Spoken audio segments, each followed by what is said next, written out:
Kahulugan ng panaginip, pagsusulit, o quiz. Ito ba ang nilalaman ng panaginip mo kagabi? Ano ang ibig sabihin nito sa panaginip? Ang panaginip tungkol sa pagsusulit ay may iba't ibang kahulugan depende sa konteksto ng panaginip at emosyon ng nananaginip. Sa positibong kahulugan, ito ay kumakatawan sa paghahanda at pag-unlad. Ipinapakita ng panaginip na ito na ikaw ay nagsusumikap at handang harapin ang mga hamon sa buhay. Maaari rin itong maging tanda na malapit mo nang makamit ang isang tagumpay o layunin. Simbolo rin ito ng swerte at oportunidad. Kung sa panaginip mo ay madali mong nasagutan ang pagsusulit, maaaring may magandang pagkakataon na darating sa iyo sa larangan ng edukasyon, trabaho o negosyo. Sa negatibong kahulugan naman, ito ay simbolo ng takot at pag-aalinlangan. Ang panaginip na ito ay maaaring nagpapahiwatig ng iyong takot na hindi sapat ang iyong kaalaman o kakayahan sa isang sitwasyon sa totoong buhay.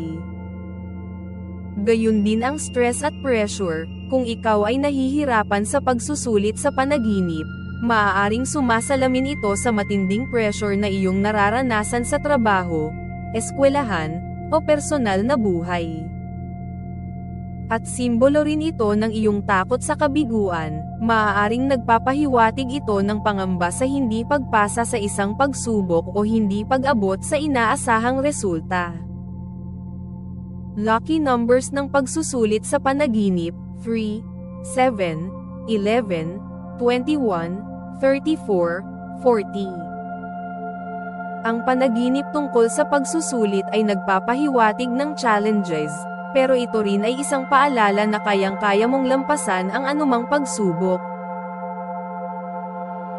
Sa artikulong ito ay ibinabahagi lamang ang pananaw tungkol sa iyong panaginip.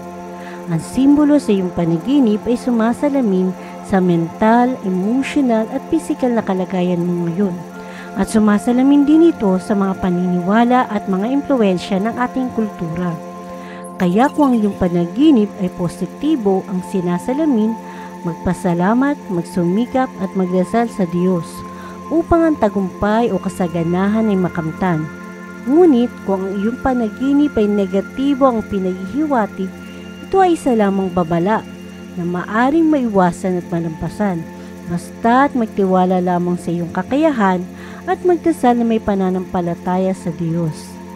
Ang babala ay pwede rin maging positibo dahil ito ay nakatepende kung paano bibigyan kahulugan ang iyong panaginip. Tandaan, lahat ng pagsubok at paghihirap ay maaring may kapalit na kasiyahan at kasaganahan. At upang mapanatili ang kasaganahan sa iyong buhay, matutong ibahagi ito sa iba at laging magpasalamat sa ating Diyos. Maraming salamat po sa inyong panonood.